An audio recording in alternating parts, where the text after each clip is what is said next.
आज ही Doubtnut app download करें। Doubtnut पर अपने सभी गणित, रसायन विज्ञान, भौतिक विज्ञान और जीव विज्ञान के डाउट्स का करो सफाया। बस प्रश्न की फोटो खींचो, एक ही प्रश्न को क्रॉप करो और तुरंत वीडियो सोल्यूशन पाओ। अभी डाउनलोड करें।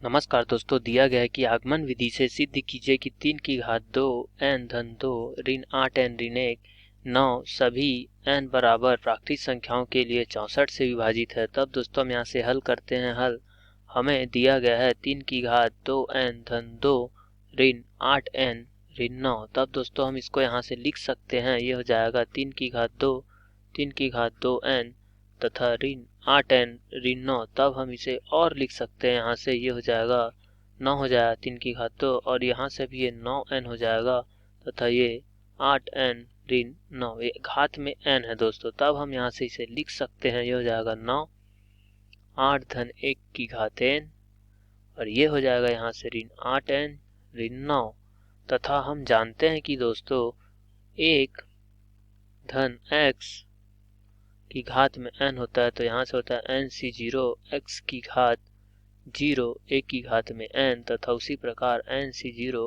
x की घात 1 n और ये 1 की घात n ऋण 1। इस तरीके से ये चलते जाता है ncn तक x की घात n तथा 1 की घात में 0 प्राप्त होता है। तो हम यहाँ से इसका लिख सकते हैं प्रसार। तो हमारे पास प्राप्त होगा दोस्तों वो कुछ इस तरीके से होगा 9 nc0 8 की घात 0 1 की घात n धन ये हो जाएगा यहाँ से ये हमारे पास हो जाएगा। तब nc1 8 की घात 1 1 की घात n ऋण 1 तथा nc2 8 की घात 2 तथा 1 n की घात n ऋण 2 से लेकर धनात्मक ncn 8 की घात n तथा 1 की घात n ऋण n तब यहाँ तक। तब दोस्तों हमें यहाँ से और ये हमारा 8n ऋणात्मक तथा ये 9 भी हमारा ऋणात्मक है।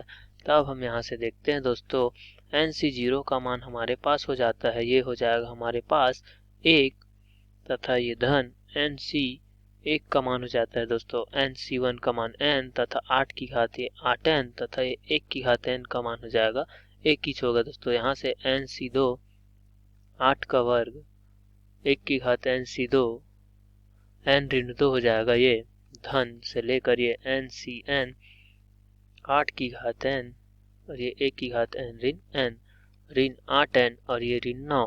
तब दोस्तों हम यहाँ से 9 का अंदर गुना करते हैं तो हमें यहाँ से प्राप्त हो जाता है 9 धन ये हो जाएगा हमारे पास।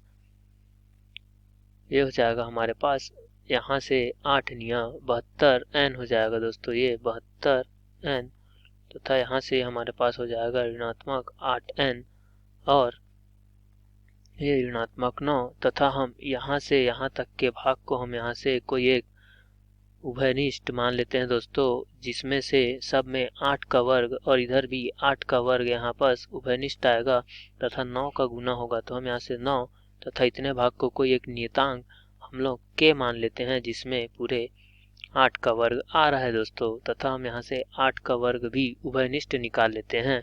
तब हमारे से 9 और 9 कट जाएगा तथा n से हमारा जाएगा तो हमारे पास 64 n बचेगा तथा ये इसको हम लिख सकते हैं 8 का वर्ग को 64 गुणा 9 गुणा के दोस्तों। तो आप यहाँ से देखते हैं कि दोनों पदों से 64 बाहर निकल जाएगा उभयनिष्ठ तथा n धन ये बच जाएगा 9 के हमारा कोई एक नियतांक है दोस्तों जो हमें इस वाले पूरे पद को माना है, क्योंकि इसमें 8 का वर्ग आ रहा है तथा इसमें आगे भी कोई 8 का वर्ग होगा जिसमें हमने 8 का वर्ग यहाँ सबसे उभयनिष्ठ निकाला। तब हम देखते हैं कि दोस्तों जो ये हमारा दिया गया है प्रश्न में वो एक 64 का गुणनखंड दिखाई दे रहा है जो 64 के साथ गुणित है। तो हम यहाँ से कह सकते हैं कि यह 64 से पूर्णतः विभाजित होगा दोस्तों। ये 64 से पूर्णतः विभाजित होगा। तो हम यहाँ से कह सकते हैं कि 64 से पूर्णतः विभाजित होगा जो प्रश्न में दिया गया है 3 की घात 2n तथा 2 और ऋण 8n ऋण 9 जो कि 64 से पूर्णतः विभाजित होगा। हमें यही सिद्ध करना था। आशा करता हूँ कि आपको यह प्रश्न का हल समझ में आया होगा। धन्यवाद। कक्षा 6 से 12वीं से लेकर नीट, IIT, जेईई वो एडवांस के लेवल तक 1 करोड़ से ज्यादा छात्रों का भरोसा। आज ही डाउनलोड करें डाउटनेट ऐप या व्हाट्सएप करें अपने सारे डाउट्स 8400 400 400 पर।